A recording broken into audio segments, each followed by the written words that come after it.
नमस्कार मित्रांनो. तर मालिकेत आपल्याला असं बघायला मिळते की तनया या अंगणामध्ये आलेली असते. ती अंगण झाडून काढते आणि सगळा कचरा भरत असते. जयश्री तिच्याकडे येते. जयश्री म्हणते, अगं तनया, हे काय करतेस तू?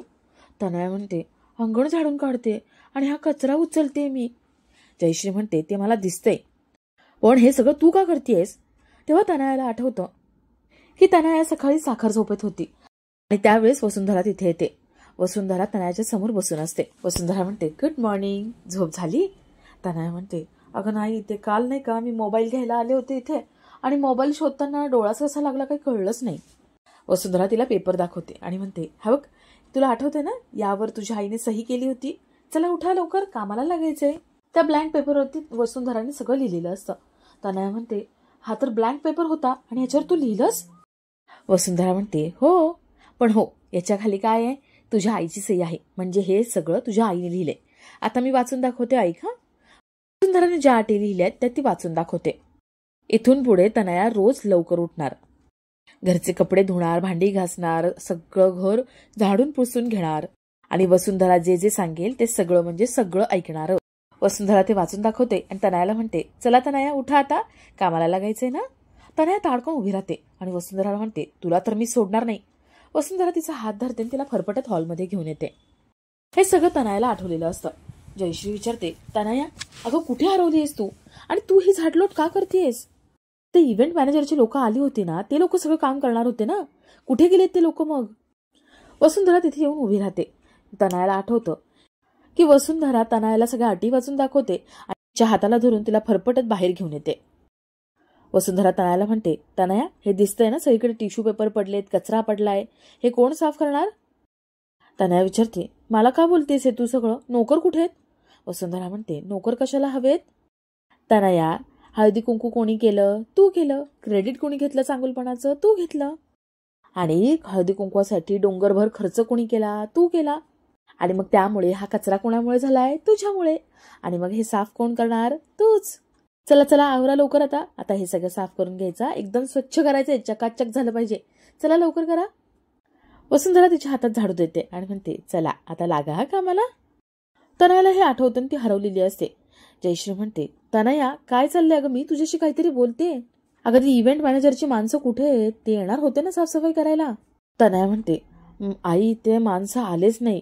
म्हणजे ते येणार होते, मला म्हणाले पण होते, पण नाही आले ते. आता ही साफसफाई कोण करणार? म्हणून मला करावी लागते सगळी साफसफाई. आणि आई, अहो, हे घर आपलं आहे, आपलं लॉन आहे आणि आपण कार्यक्रम केला होता ना, आणि मग साफसफाई पण आपणच करायला हवी ना. साफसफाई करण्यामध्ये कसली आली लाज? तनया हळू आवाजात जयश्रीला म्हणते, तुम्हाला माहितीये का, ती वसुंधरा वहिनी. वसुंधरा जवळ येते. तनया म्हणते, नाही, मला तुम्हाला हेच सांगायचं होतं. वसुंधरा वहिनीने मला खूप चांगल्या चांगल्या गोष्टी शिकवल्या. वसुंधरा वहिनी मला म्हणाली, काम करण्याची लाज कसली, काम नेहमी आनंदाने करायचं असतं. आई, मला आता कळलंय हा, वसुंधरा वहिनीकडून खूप शिकण्यासारखं आहे. वसुंधरा जयश्रीला विचारते, आई, तुमचा ताप गेलाय ना? तुम्ही बरे आहात ना? जयश्री म्हणते, काही नाही झालंय मला, हात नको लावू. वसुंधरा जयश्रीला म्हणते, आई, तुमच्यासाठी हे माझ्याकडून वाण तुम्हाला. जसं मी आता तनयाला वळण लावायला शिकवते ना. जयश्री म्हणते, हो का? आता तू वळण लावायला शिकवणार आहेस का हिला? आता मला पण लावशील मग वळण? वसुंधरा म्हणते, तसं नाही आई, जसं तनयाला मी वळण लावते ना, तसं एक दिवशी तुमचं मन मी नक्कीच जिंकेल आणि माझ्या मनात तुमच्याबद्दल प्रेम निर्माण नक्कीच करेल. जयश्री म्हणते, वाट बघ. वसुंधरा म्हणते, मी आयुष्यभर वाट बघायला तयार आहे आणि आई, मला पूर्ण खात्री आहे, एक दिवस माझ्या प्रयत्नांना नक्की यश येईल. वसुंधरा निघून जाते. जयश्री तनया तिच्याकडे बघत राहतात. जयश्री म्हणते, ही वसुंधरा कुठल्या मातीची बनली आहे? तनया पुन्हा झाडलोट करायला घेते. तर इकडे वसुंधरा आकाशकडे येते. आकाश सावरून झालेला असतं आणि तो ऑफिससाठी रेडी झालेला असतो. दोघांचे छान गप्पा चालू असतात, रोमॅन्टिक बोलणं चालू असतं. वसुंधरा आकाशला म्हणते, रात्रभर तुमचं जागरण झालंय ना, आईंना बरं नव्हतं, त्यामुळे प्लीज आज तुम्ही घरीच थांबा ना, म्हणजे आराम होईल तुमचा. आकाश म्हणतो, काही आराम होणार नाहीये, त्यापेक्षा एक काम करू, तुम्ही पण ऑफिसला चला, आपण दोघं मिळून तिथे काम करू. दोघांचंही छान बोलणं चालू असतं. वसुंधरा आकाशला डबा देते आणि आकाश निघतो. तर इकडे तनया सगळी कामं करून रूम मध्ये येते. ती आरशात स्वतःला पाहते. तनया म्हणते, बाप रे, हे काय करून ठेवलं वसुंधराने माझं? मी जरी अशीच राहायला लागले तर माझी स्किन खराब होईल, मला पिंपल्स येतील. ही वसुंधरा जळते ना माझ्यावरती, मुद्दाम करते ती सगळं. तनया खूप थकते आणि ती बेडवर बसलेली असते. तिचे पाय दुखत असतात आणि वसुंधरा तिथे येते. वसुंधरा म्हणते, तनया अगं मी तुला घरभर शोधते, तू इथे येऊन बसलीस. तनया विचारते, आता तुझं काय आहे. वसुंधरा म्हणते, इतक्यात तुझी बॅटरी डाऊन पण झाली का. तनया म्हणते, हे बघ तुझी सगळी कामं मी केली, संपूर्ण लॉन मी झाडून घेतलेलं आहे, आता मी काहीच करणार नाही. वसुंधरा म्हणते, मान्य आहे तू लॉन साफ केलं, पण आपण राहतो कुठे, घरात, मग घर साफ करायला नको का. त्याला उठा तनया, आता झाडून पुसून घ्यायचं ना घर. तनया म्हणते, तू जोक करतेस ना. वसुंधरा म्हणते, माझ्या चेहऱ्याकडे बघ, तुला कळेल मी जोक करते का नाही. तनया म्हणते, नाही नाही मी घर साफ नाही करणार.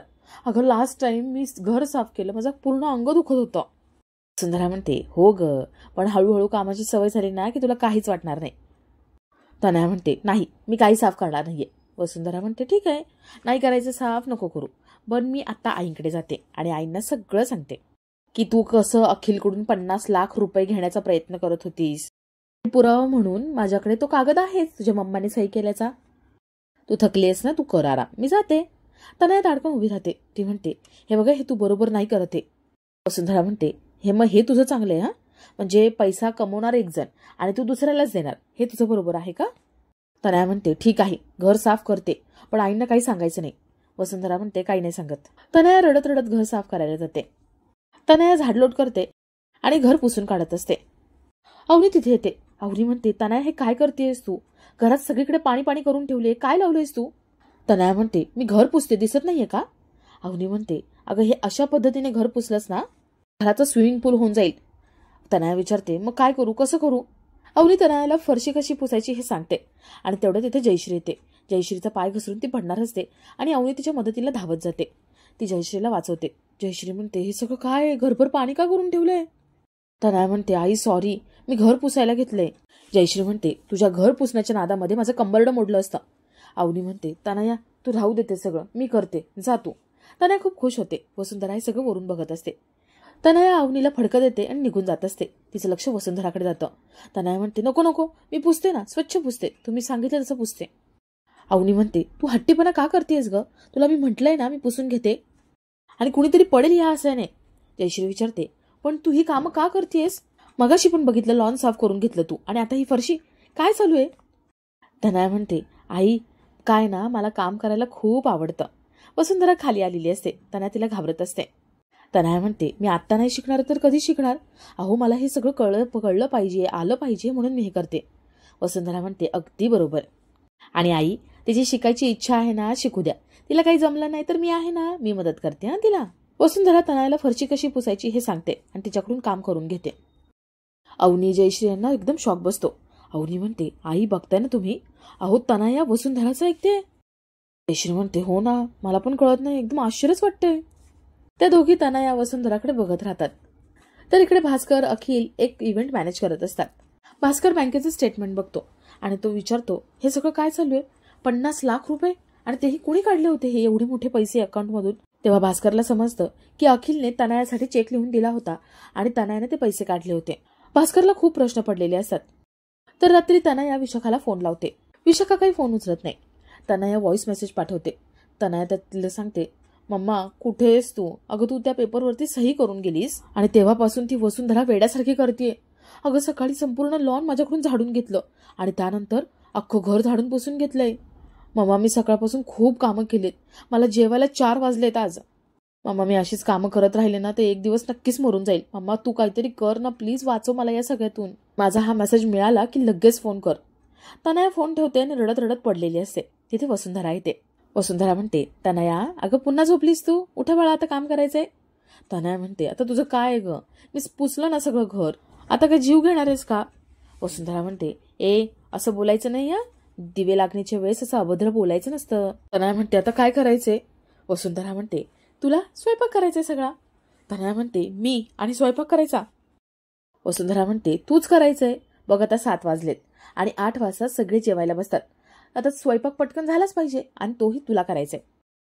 आणि हो, सगळ्यांची आवड निवड पथ्य पाणी सगळं लक्षात ठेवून तुला स्वयंपाक करायचाय. चल उठ, संध्याकाळी असं लोळत पडत नसतात. तनया म्हणते, तू पण ना. वसुंधरा म्हणते, तुझ्या आईने पेपर दिला होता, लक्षात आहे ना, सही करून. म्हणून म्हटलं माझ्याशी सारखा वाद घालायचा नाही. माझी शहाणी जाऊ, उठा मग आता स्वयंपाक करायचाय ना. वसुंधरा बाहेर निघून जाते आणि थोड्या वेळाने तनया किचनमध्ये येते. ती किचनमध्ये विचार करत उभी असते. वसुंधरा विचारते, काय कसला विचार करतेस तू? मेनू काय बनवायचा याचा विचार करतेस? तनया म्हणते, नूडल्स बनवून टाकते, 5 मिनिटात होतील. वसुंधरा म्हणते, नूडल्स कशाला? नूडल्स करण्यापेक्षा स्वयंपाक कर. चल आज तू पोळ्या करायच्यात.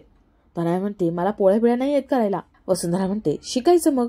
आता आपण शिकू. हा चल घे पोळ्या करायला घे. वसुंधरा तनयाला पोळ्या कशा करायच्या, अगदी कणिक मळण्यापासून ते पोळी भाजेपर्यंत काय काय करायचं हे सगळं सांगते आणि तिच्याकडून कामही करून घेते. त्याची चिडचिड चालू असते. चिडचिड करत ती काम करते आणि आपला आजचा हा भाग इथेच संपतो.